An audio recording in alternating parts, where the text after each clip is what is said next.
मेरे भाई ने परसों मुझे मैसेज किया और उसने बोला कि दुआ करोगे मैं मर जाऊं। और वो सिर्फ एक मेरा भाई नहीं है, मैं पूरे अपने जो भाई जिनका राब्ता मुझसे नहीं है, मैं उनकी मैं बात कर रही हूं। जनाब स्पीकर, कल मैं गई थी, वो जिस बंदे ने 4 टमाटर और 4 आलू लेकर 400 उसके पास नहीं थे, उसने पर्स निकाला, मैं शर्म से गड़ के मर गई। 272 लीटर पेट्रोल आप लोगों ने मुश्किल करनी है तो आप V8 और बड़ी बड़ी लैंड क्रूजर को 500 लीटर पेट्रोल देना, गरीब को आप नहीं वो करें। दवाइयां तो वो दवाई नहीं मिलती, सरकारी अस्पताल का आपने हाल देख लिया। मैं प्लीज आप मार दें, आप प्लीज मार दें।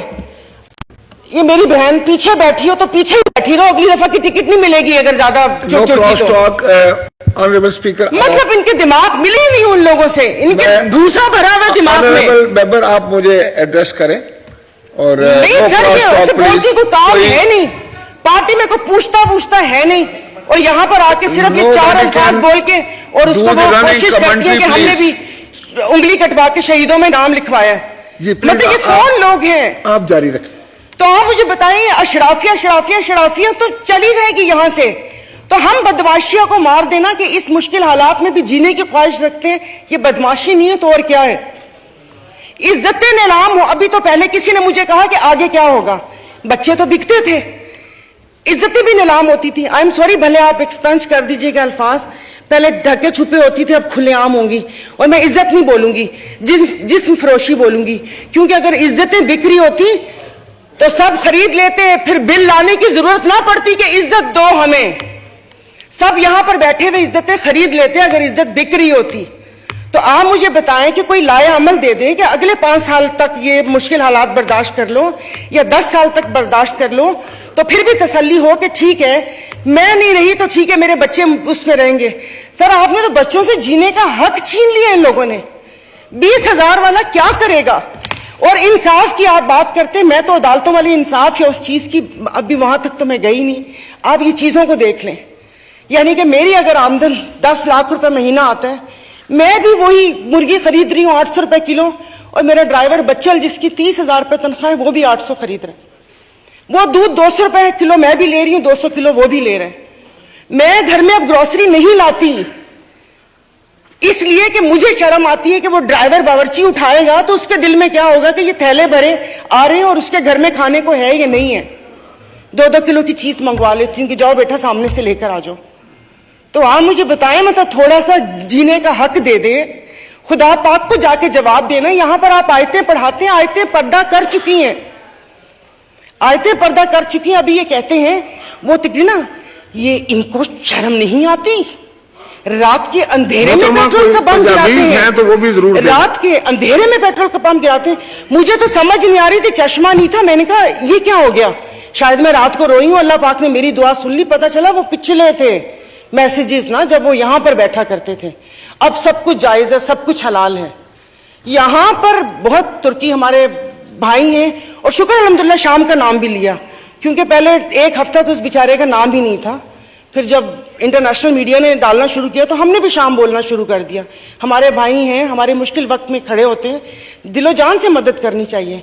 वहां पर जाने के लिए उतावले थे, कभी कहां तबाही आई हुई, उस दिन कोई पहुंचता है, उस दिन कोई पहुंचते जाए तो तब कि आप अपनी वेल्थ में से, जैसे ये भाई ने बोला कि हम लोगों से तो ले ली तनख्वाह, अवाम से भी वो दे दिया, अवाम के पास है जो अवाम डोनेशन देगी, वहां पर अल्लाह पाक उनकी मदद करेगा। और वो रियासत माँ जैसी है, उनके हुक्मरान हमारे जैसे नहीं है, उनके लिए वो खड़े हैं। दबी हुए अवाम के लिए हम इज़ारे यकजहती के लिए बेचैन हो रहे हैं, लेकिन यहां पर जो मरी हुई फाकों से अवाम है उसके लिए कोई दिल में दर्द नहीं है।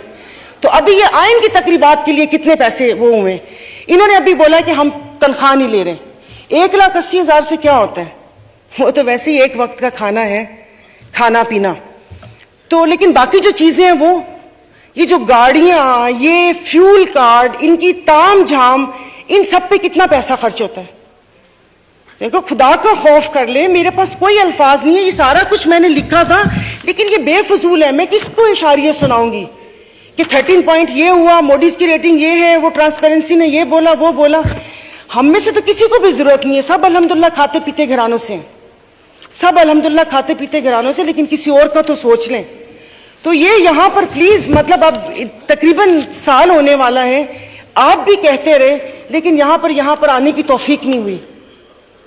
मैं कुछ लोगों का, आप लोगों को दिलचस्पी होगी, आप यकीन नहीं करें, मुझे इस ऑडियो लीक से पीटीआई क्या कर रही है क्या नहीं कर रही है मुझे कोई दिलचस्पी नहीं है। सब जाएं भाड़ में, लोग, अवाम मर रही है, आप उसको देखिए।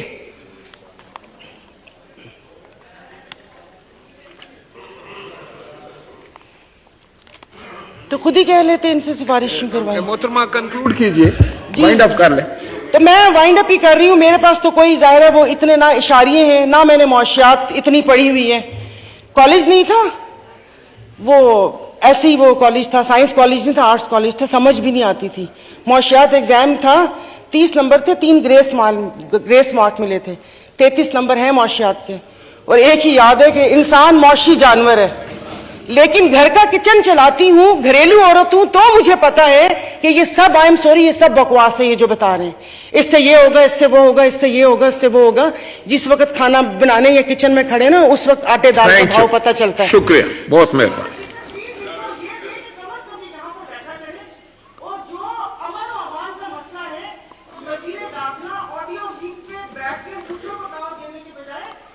शुक्रिया।